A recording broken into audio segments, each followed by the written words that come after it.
All right, let's jump right into this. Welcome to The Explainer. Today, we are unpacking something absolutely fascinating. It's a psychological record, a deeply detailed journal entry of a dream that plays out exactly like a high-stakes cinematic thriller. But what makes this source material so incredibly compelling isn't just the action. It's the profound emotional truth hiding right beneath the surface of a literal nightmare. We're going to explore exactly how our subconscious minds process fear, guilt, and ultimately hidden kindness, all through the lens of this bizarre, incredibly vivid dream sequence. I was scared of you, but I liked boxing. That right there, that raw, tearful confession is the beating emotional heart of the dream we're breaking down today. Throughout this analysis, we're going to see how a dreamer goes from absolute terror of this intimidating figure to an outpouring of profound, unexpected vulnerability. It is a beautifully structured subconscious narrative, but to really understand how we get to this heartbreaking climax, we have to go all the way back to the very beginning. So starting things off with Chapter 1, The Mysterious Mountain Plan. Like a lot of dreams, this starts chronologically in a setting that feels expansive but also kinda confusing. Picture this. The dreamer is standing at the peak of a massive mountain, and they're hanging out with two unmarried childhood friends. But the setting quickly takes on that disjointed logic we all experience when we're asleep. The dreamer notices a vivid sensory contrast. The mountain is so high that the houses below look like tiny dots, but when they look out, they aren't seeing pristine nature. They're overlooking this very specific, mundane suburban sprawl. Dense housing complexes, large hospitals, local shopping malls. And right in the middle of this bizarre view, the dreamer turns to their friends and casually says, "Shall we go down soon?" Because, according to the rules of this dream, they have an appointment.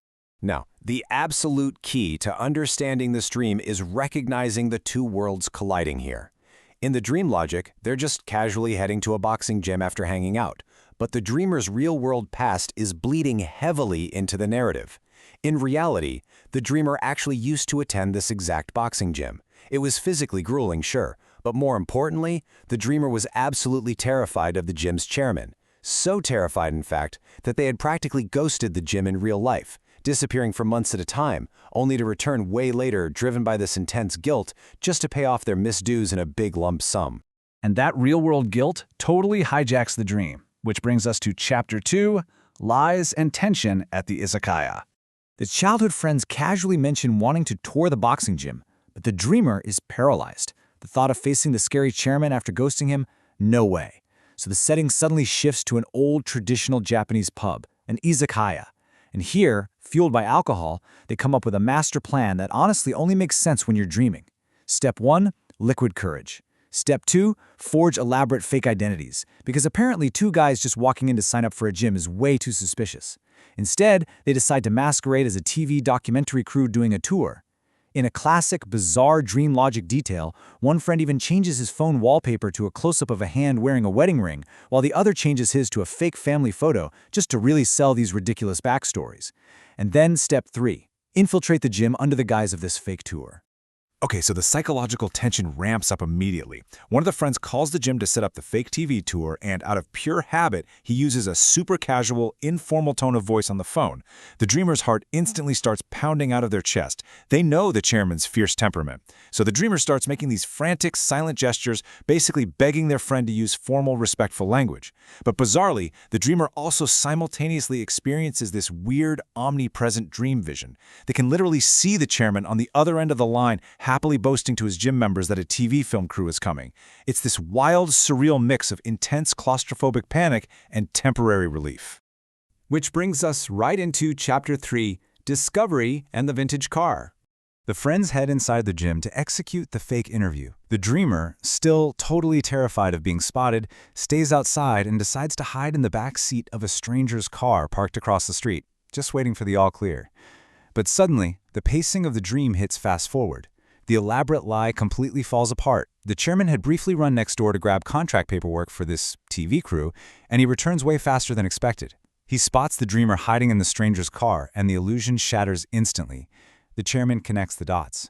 He realizes this entire fake TV crew was orchestrated by the exact student who kept ghosting him. He clicks his tongue in sheer, unadulterated anger and glares right at the dreamer. The jig is absolutely up. Now we hit Chapter 4, the terrifying chase drama. And you might want to buckle up because the dream completely shifts genres right here, morphing from an awkward social comedy into a full-blown, high-octane suspense thriller. Let's map out this rapid-fire chase, because it is intense. At 0 seconds, the deception is discovered. By 15 seconds, the furious chairman literally jumps into the very car the dreamer was hiding in. The dreamer notes it's this cheap but vintage-looking diesel car. The chairman revs the engine, blowing huge plumes of smoke, and just floors the accelerator, charging directly at the dreamer. At 30 seconds, the dreamer desperately flees across the street into an abandoned lot filled with scrap cars. By 45 seconds, they're trying to hide behind a rainwater tank, but the chairman's car swerves right into the lot. And finally, at 60 seconds, the dreamer scrambles up a chain-link fence, trying to escape toward an office building, but they are completely and utterly cornered. And that leads us to Chapter 5, Tearful and Earnest True Feelings. The chase is over. The dreamer is trapped on the fence, bracing for a physical attack, completely terrified that the chairman is going to grab them and strike them. But here, the thriller abruptly halts. We enter the poignant emotional climax of the dream. The chairman runs up, but he doesn't climb the fence, he doesn't attack. Instead, he simply grabs the chain-link metal, looks up at the terrified dreamer, and demands, "Why are you doing this?" It's an angry question, sure, but it's an opening. It's a demand for the truth. And the dreamer, pushed to the absolute edge of fear, finally breaks down. Here is the massive twist, the ultimate revelation of the dreamer's true motive. Half terrified, half crying, the dreamer screams out their real feelings.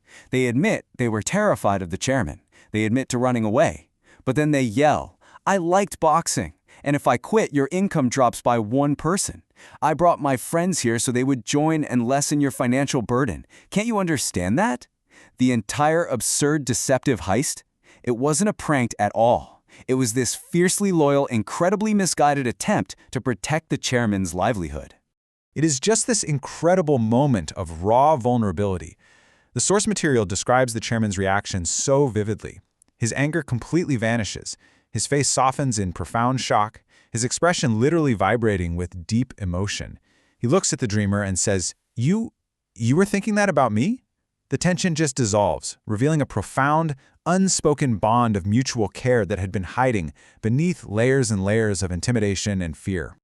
Finally, we reach Chapter 6, Static Voice and Awakening. The dreamer has finally spoken their truth, emptying their heart of all the guilt and loyalty they've been carrying around. But your subconscious can really only hold on to that level of intense emotion for so long before it collapses. The dreamer is desperately trying to keep talking, to pour out even more of their feelings to the chairman. But as they do, their mouth literally stops working. Their voice loses its articulation, and it's like it turns into a literal sandstorm of static.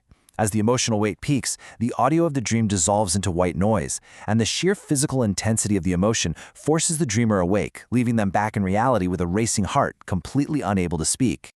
So that leaves us with a pretty big question to think about. We so often view our nightmares as places of pure fear, or maybe punishment, but as this dream journal reveals, sometimes our subconscious constructs these terrifying scenarios just to force us to confront our own hidden kindness. It makes us ask, what do our most terrifying dreams reveal about our own deep-seated empathy? The next time you wake up from a frightening dream, you might just want to look a little closer at the guilt and the love hiding right behind the fear.